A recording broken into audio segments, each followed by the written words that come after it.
fie le nei tai ao e toi o falofa ma fa ta lofa te o le o pele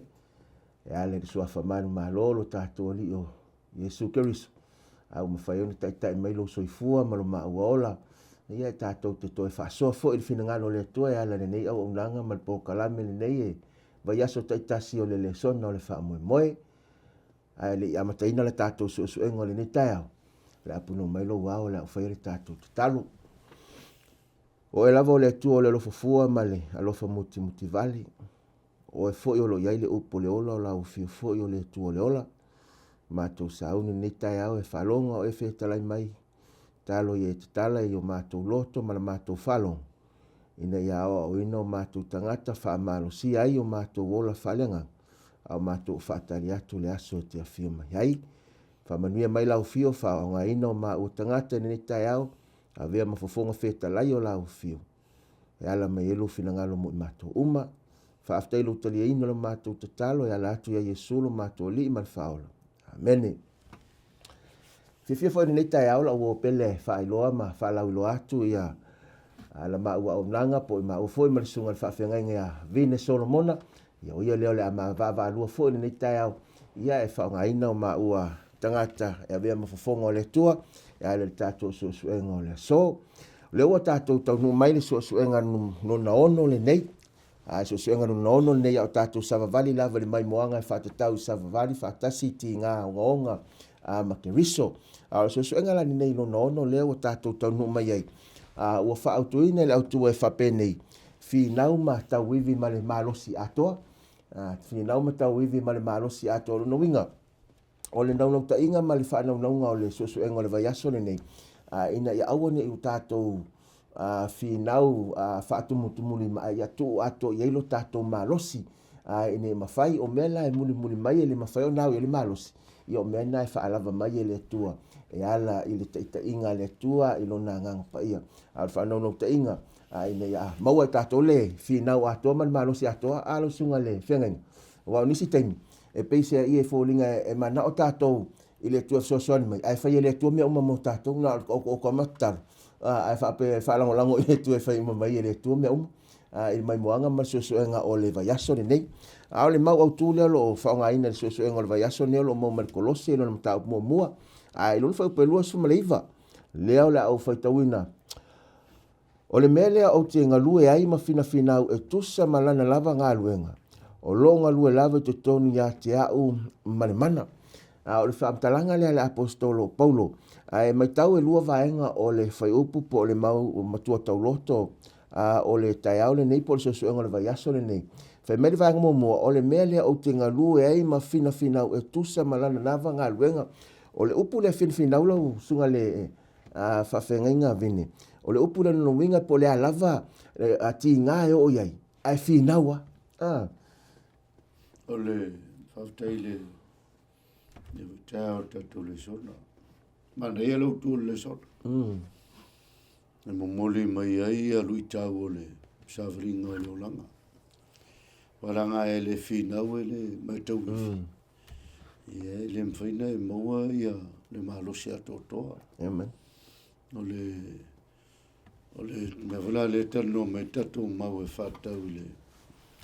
tau o le famtalanga Paulo o le ngaluenga le ngalue o le ngaluenga le atua ai fina ua i le mea ngata i le mawhai le ngaluenga le atua o nao le ai whaafsanga i mwhawhitau le le whapele mwhawhitau te kai pehan me le ka kei o whawhikau li lai e mauere maros pe a whai e ngalue le ngaluenga le atua a o lai whalangolango ila le atua i le taita inga le angang pa ia marosi le kong le lai fa melvanga muli wala nga isi kai e ke whaia e lo marosi i le tino e ngo ma marosi a ko le kong al marosi la le kong e siri ako pe a ngā piva kasi mo lo marosi le ke ngalu o ngā ma ngai e le whainga lo ngā whaia la i le marosi fafu le fai mai Paulo tu se konito wa makanga uma kule marosi fa e nga duela marosi le lenga e me ngang pai va ficar le kai va ficar le la lua ka wivi finga o le malosi ako koanga me le. Wa ta wa fam tanga la apostolo i le Kolose le mo mai o te fina finau i le ngaluenga le tolu e le fa pe tai longo folo e finau wa ia se ia o ai fa lango la pe la usano i le malosi la le ton ma fuanga la na le amateri so ngol va ya son nei mata i le tusi na Yohanes fuma le ono fa o pe lima le fa ya ono tatou teimene fa ono tatou savari uma le mtaupu ai pe fai tau mo va ai le fa upu na fitu ne fa mai wa tu so nei lo fa mtala ye Yesu le alu ese ai wa me fa no ai o so fa me Yesu e ka un ko fia wa ule alu ese ele mai ala le si va enga le ta pena me le tole la se fa pe fitu mai ai pe tai o le upu moni lava o te fai atu ai ia te otou e ao ngā ia te otou pe o alu ese wa a fai o te alu ese ele mali mai le fisoasoani ia te outou ai a fai o te alu o te auina mai o ia te outou o le upu tāua le inei o le fisoasoani lonu winga la o le alu ese o Yesu ma le latou mafutaga ma le ausoo i le lalolagi lenei ae toe fia le lagi au le avanoa le auina mai lo le agaga paia le agaga paia lana o lona tiute la o le fisoasoani ia tatou pei la le vaega lena taamata i le apostolo Paulo e galue le mea sile ma fai ona fai o loo fesoasoani le agaga o le atua totonu o le sivaega tāua o le tusi lea ma taulia le fe me Iesu o le ua umaga ukalagoa a e lea masisou kouga fesili mai kalunkaku feoa a le ua ukalagoa ko le lau alu ese e kou fagaogoa o le mafukaga Iesu e kauga e kauku fesili me fia mamalama i le galuega o fe anga i le galuega sa kauku fesili ele o le paola le mele fai kele o le uso ngalu mulimuli makamaka ia i vavenga ma failong ai le o ia se anga mo ele fesili e Iesu o pise kai mea lo se ai o la se fufu anga lo sa valinga o la nga la onga e pe va la le mele fe me su le va ka fe au ke mga ka o fango la nga ule alu ese ele é mais só ele é mais só la nga me lo ku pu le uso o pe nga muli ama fa nga nga fe su va me uma ele se la ko vai ele se la ko va nga fa ia al me como fai fai su fa so mal que nga lu le se la me ka wele me le tatu tano ele pule nga nga pai o le nganga pai o fisoasoagi a kaula le fisoasoagi rongo winga so se mea ai vai e iai le nganga pai mai le malosi la o le winga nga o le upuanganga pai i le nganga e whaleo mai le nganga ele o le fisoasoagi o le leo nga ke la vea a kau pa ur ka nga kaua wa mafakia e la vea fisoasoagi le nganga pai o le se wala mea ka ua le mele le nganga pai leve me por foi pois futolo menga ke fai loa mai le se pe valuna fai loa mai le sala la mi tonu ma fa sino ai le ma fai la na kango le nga pa ia ka ofio mai le mai le sala o fi fi o nga renga le nga pa ia musuia we a o lawa fi filinga po fi po ele fa venga sa le nga pa ia fa mi kongo e nga lue ma le nga pa ia kulei we so songe ke oi filinga fai roinga se isi famtalanga ele fa marosia le nganga ai fa ilo mai ya te oia va pe vaenga na na lua le alo fa mele ele fa tranga Yesu alu una mal so soan o vesili o ala me nga so soan mele nga pa ele sa valinga tata ke usian le la fa mele fa po valo fa ilo mai fa ilo mai nga sala le mitonu mal fa msinonga a to ma fa pesuma to fa me tai to le upumon ele tai la to le upumon ma koe kam faile nga o fifilinga la e te taliaina le upumoni o fifilinga le nasa o lota oi e te firifiri ai pe te taliaina wa tau wa a fai va in fa ta inga to tono le tuspa ia pe la fa ta inga mua o satani ma an angelu Lucifero i le langi o le fifilinga lava a Lucifero ma i la to angelu in muli ai na mafu eno tuli e sea mai malelangi ai o mai i lalo langi pe fa la atamu ma Eva le tato te mo tu so kenese o le fifilinga Eva na apa ima mai le fu le la ai na mafu ai ona pa uma o ese mai male fato anga etena e taua ia le mai moanga le awa o le la ua la mai le isi vaenga le e te tau ona ngā lue whaatasi le tangata e atu ato ato ma fina finau pe whamtalanga la apostolo Paulo whaatasi ma le ngā lue ngā le atua ona tu whaatasi lo la ia lea ona mawhai ele ona maua le tangata le Kerisiano le manu malo le tatou te vavai rola le tatou mau au tu ele kolose le nā luos e mua mua no whapelua valu ma le lua iwa le tau o le mele ka ke vavai koe foi le sivaenga le sona i le kula o le kufa kisia whale tua ma le whatangata o le mele o tangatanga lue le upulenga lue o le kusai a kupu a ele lau ngā luenga ma kusai wae ele whape e ke malusi o le mele ka o mai e alanga e malusi mo tangtalo le mele ka whaka le mele ele whape ka whau asau al ka alo e whape e malusi ele umia ka alo e vai alo ka malusi la whalenga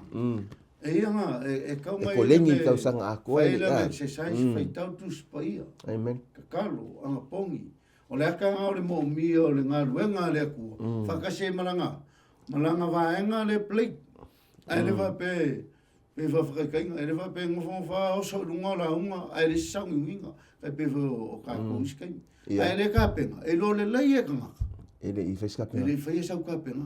o le ngā luenga la kai kai wha e o whakasi mara ngā luenga le atua o lau kapenga penganga malau sangi winga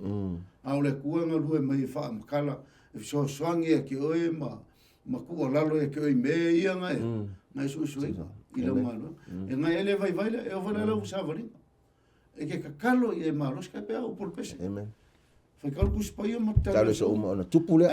fale nganga le ele va pe e ka fao le se pe fai e ma va fao e malos i lo langa fale ma fie ngalu ele fai ngai i le nganga lu ia nga le ku pe a fai e ke le mafuka i le kuspaia mai kakalo ia mai malusi o le apa mai le kua e fai lo vaenga e wangi apa mai le kua ngai mafofolore fai ngofia pa o meu fai alo e ka ko vaenga ple e fiso ka ia la mal fam talanga tu si lo te no me fa te no me fa na sa o no fa pe fa le lo fai to no fai mai o to e na pipi atu ya Yehova lo o to tua o lo ola mai o to uma ile aso nei lo no o pipi ia ile tua pipi ia ile tua ke miuma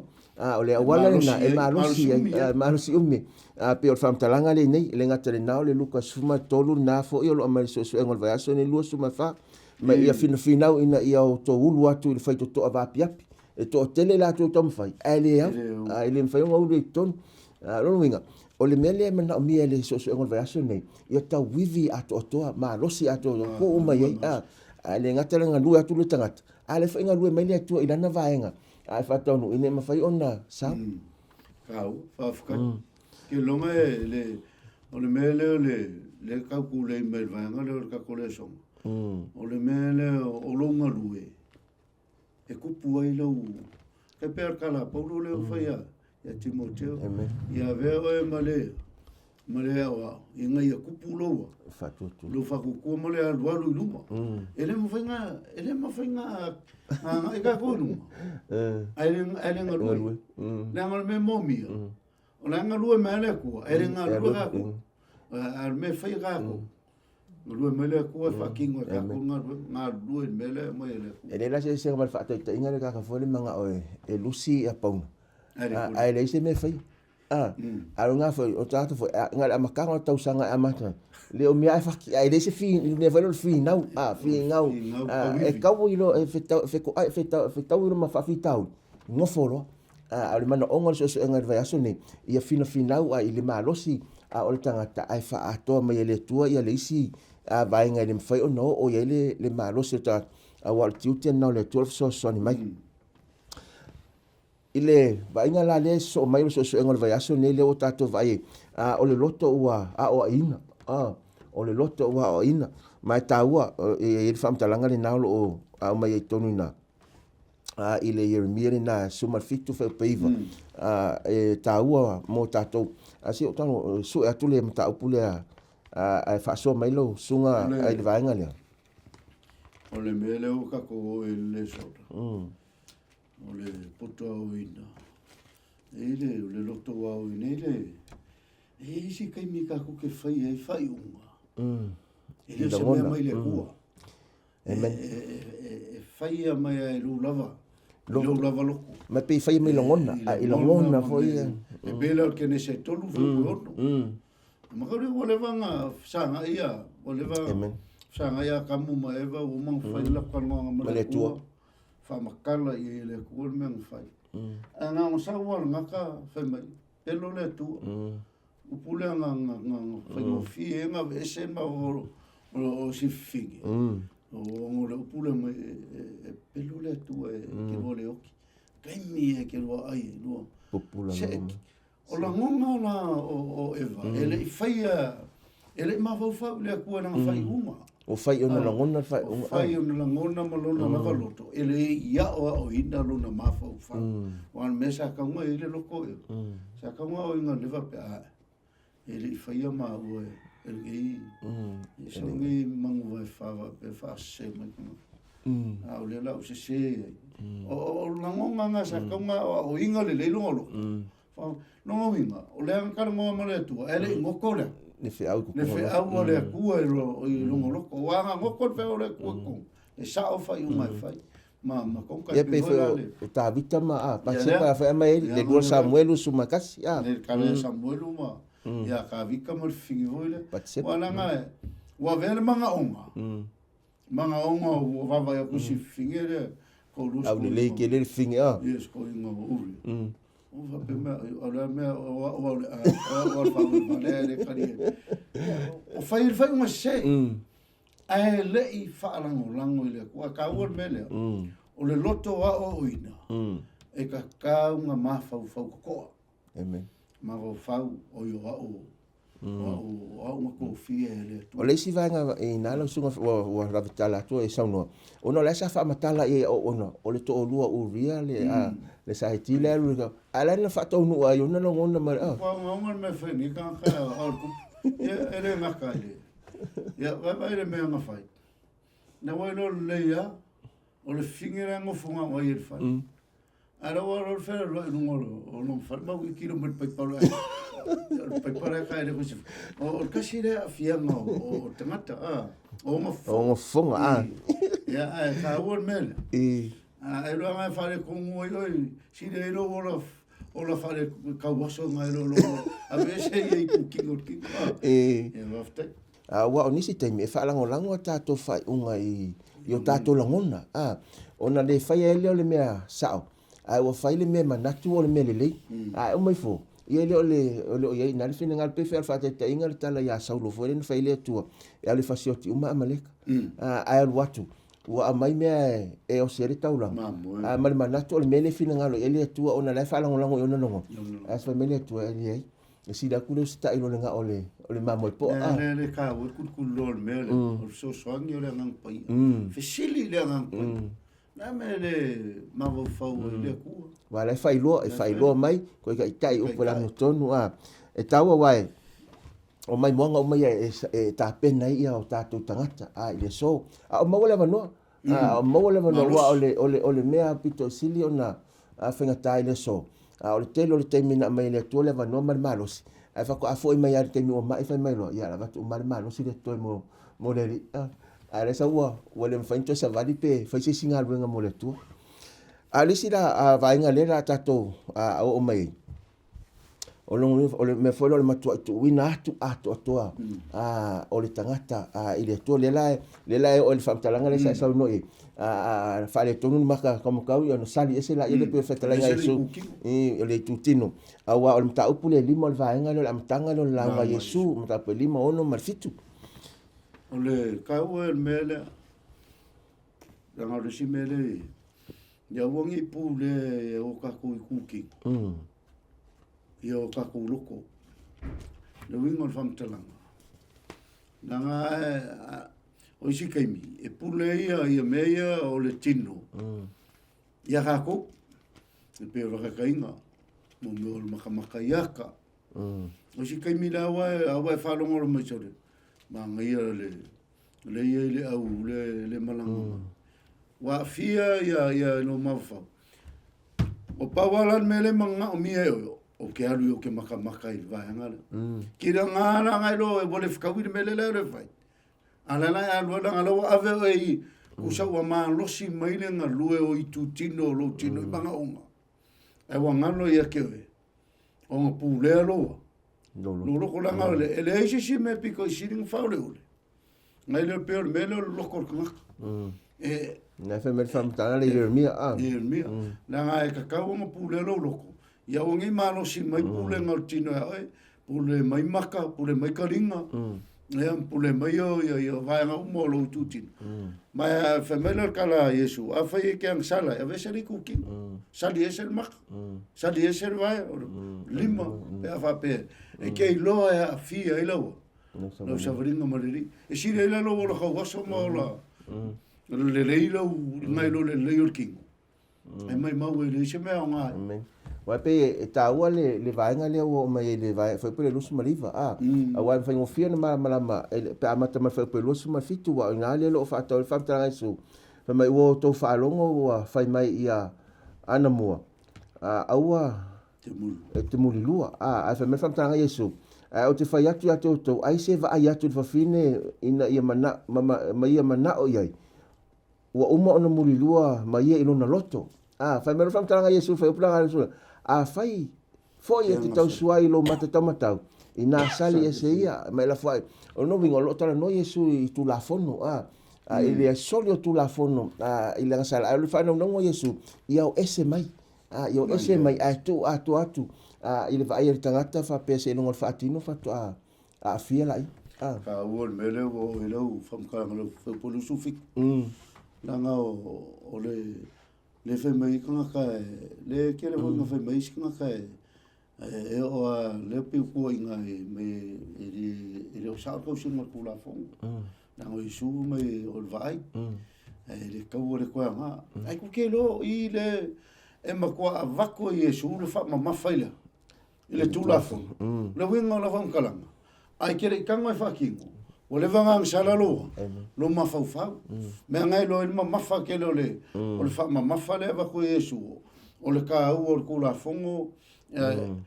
pe ke le fai ar kula solia a la o ke le lo a fia wala ngam fai sa o le e me nga li for ke ngai la la pe va e ku le ma ngai o kingo ku so o ma fa uma fe la mo wanga la ki ila va ila me la nga fia le va ile tu tindo le ma lo sia lo nga va le e pe arriva va wala ko fe lo sugo e ta o le vai ngale wa e fa ma no vam tala ina o le vai le farsa yo te minga se lo nga fa tino se me fa to a ta o lo wa sa a fe me su le ai o le me amata ma to o le fa ta no la le wa le va a fe me lo vam tala Yesu a fa la o lo vai lo a fa nai oi e tam fa ya lo ese mai a wale fa ya tu le vai so mai la lo fe me a wale le ita fo le uso fa so tangata le fa solo mai la lo me o mana a fa tai le afionga le tu ia le lo o mai lava ita to ile aso ma le aso o mai lo le va nga fai o le so ngo le so le lo ia le autu le mana onga ia on sai mana onga ia on sai mai ele tala fo le ia kopo le na to fo mai no mai ele los fulu los mo jup tau sango no foi la ngola pa ale la fo me fe lo ma lo no so esa wa ele ai se isi fa fitau le pito I onga le so fanga le no mero le fefe le fefe o foi la temile o te sa so lo temile uma o esilia tu le fefe ma mata o no nisiamia o listangat ia e o tia o no le fefe le yo mai ia vai ngai o ve Yesu mai ma lili voi loto tangata te mere la ole ele si me piko si e vai la nga maka mai lam ka ola o aka mai va la fion ole fefe ai sa ka mo la lo le o le ale mo se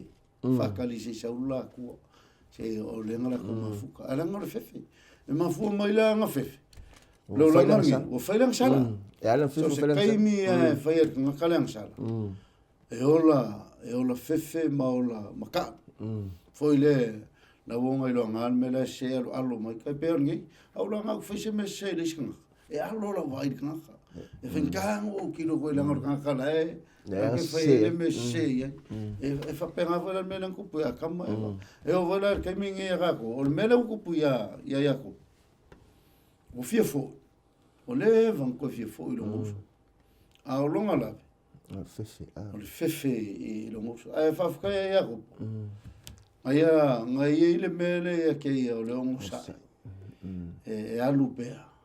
se ye fa sa ngai mlongo so ile mo sele ye ma fa maua la lo me fa fiku ngai fo ma a fa me ola ka u e me fa ngai a ku ka ma sa fa o le muli mai na ngau ongo fo ye ma ku ye o yo le o na le se uso a va vela la wala le ku ngalo ku ala ku saungi mo fo ya me le tua le sa me nga ka me so swangi ya le ku lo ala ku ka ko le so ka finga ka wi e so swangi me le ku ala me amen e o ya la ile wala le fa ya ko po ser ka u po la lo riske mi onga se messe porque me que lo ko ila lo ka le ya ke mi nga ya vingi kalia yo da ngo iso ka ku kinga ngai lo se le nungon ta wa fam tala nga se so fe nga matua a si ni o le nga lu fam ba ko mai lo nga lu lalo a mai lalo ma ko ya lu pede o al tele o pito ilalo ka wa ke le lo mo lalo mal fa mo lalo ma le lo le o le lo se la ngo le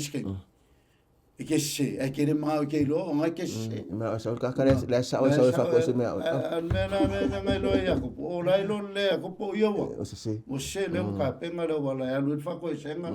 ma le fa mo lo ya ka ko is ke me ke nga lo se finga ai ma lo ala se e ta o wa fa fa ta o le mata ko na to su ma lo to so kenes o lo ya il fam talanga fa pe fitu fa mai o mata o tele ya ko po ma wa tu vali a o la ngona la yo tangata a e lolo o ia le mese se o lo ia fia ngai mai a fa tal fa o pe iva o sfuma le duati ma wali talo ya ko po talo ile tua a ma ko fa malau mai e po ia folfolanga le tua le fa a le o to fo mai a e mai tawina ina a ile temi la o fe lo ia ko po mai sa un ta o po to suma to fa pe fa mena sa o sa ma kwa fusi a pono makisi le o no uso matangi a tono nei na mai e su le ato le atali fa mo o le na le na foi mai ma le na ngona e sau yo no tamama o fusi ma o fa o fu fa se e ona vai mai le mama a o se vai nga mata ngo file e mai ele so ngol ni vai aso no na fai unga ile lo fa le to ni si tem o le fofo la ve masa no na fai le tangata so fu pe fa fita o le sola o le fofo ana ta atele le so o le sola le tali o me uma al ese mai le pito e o foi ainga o le fofo mo a mai le apolo le mafofo o le ngari pe na misa o te a ele ai ma se toma fai esa ili se fofo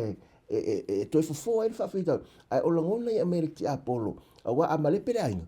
yo le nga foi le e kalesia o no fa potonga o se o nga le motato e po le ala val mano yo ono sai ono sai ma ia talo le tua o mai le tua le so ani motato o le nga pa ia le e so ne fa lo mai nga salo le me tono le fam sino ia e so ni foi fa lo ia tato ia le anga sala mata ita to le pumon o le filfilinga sa o loto o tanga o le mele nai le ia le ta inga le tua ma lo na fina nga lo motato ia wa mai ele so ngol nei vai aso la o pele ilo na mutaanga ai fa moi wa au ngale so ngol nei vai aso to e fa malu si ai tatou sa valinga fa lenganga pole ala vale baenga pole ala vale wa matou te lo mai lo atu pole ale tulanga lo yelo sa valinga fa lenganga ile so po afo ni lu tau lo fa ngai ma oele wo pele ai ole fe au ma tala le leia le tua wa mai ele fa malu si mo tatou o lo ia le feso ni mo e maula wo ai fina ngalo le tua i o tato faia ma ia fina au ana i fiu ngo fie finau ai whaalangolango i le taitainga le anganga pa i e fisosoani lau savalinga whaaleanganga. I whapea fo i mai tātou uma o whaatali atu le aso e fio mai a Iesu. A wal whanau launga o le atua mo e maula uopele. Ia o tātou maua le langi ma le o le whaavau au ne i whanau se tasi. Au ne i whanau se tasi ai a sauwhanga me tātou le langi ma le o le whaavau. Whaftai atu mo le tātou whaasoa le neia vaenga o le taiao. Whaftai mo le whaavanoina mai o lo taimi. Whaftai mo le whaatangaina o le neipo kalame i lo maota ma lo lawa. O le talo i whaamania tele le tua. Tātou toi whailoa i le temi masani o le tātou po kalame le nea le sono le whaamoemoe i le vaiaso o lumanai. Whaftai atu i woma i lato uma lo mamol mai o lato nganga whaftai. Ato ai mau lato langona e ala i le tātou tūlau. I le ngato lunga le Facebook, ai whapea fo i le YouTube. Ma so se vaenga lo e whaasoa mai o langona whaftai ma langona fia le tātou whasoa. Whaftai atu i ate oele wopele. Whaamanu e tele le tua o le talo. Ia tāpena i tātou mo le langi ma leo le whaavau. Au maua le wanoa. La whaia le sunga la whaafenga ia vine le tātou talo. Whaamae e le tātou suengo le neiva yaso. Whaftai le tua i le fuivaenga le aso ua. Whaasoa e masoa lau pule i a lau fiora e ala i le wheawala le sona. Whaftai su. Whaftai o lo mātou ola i se lalulangi e fi naunga ma tau i vinga. Ia e mo mir malo si a toto ngalue mai o le mana o lo ngang paia. E so soani la mātou sa valinga i so staimi. Amen. Ngang paia e so soani i manatu ma mawhauwhaunga o langona. Ia le manu malo, ia manaonga o le tino, malangona o le tino. Ai manu malo te ita inga lau fio i o mātou o langa. Amen. Whangata waile ola mana malos. Mātou te ngā lulue ai. Whamanuia o tangata o lo mai moa, ma sitisila mai. Whamanuia i mātou le nei aso. O no lo suafa o ole ma wala au o tuaine. Amen. Amen. Amen.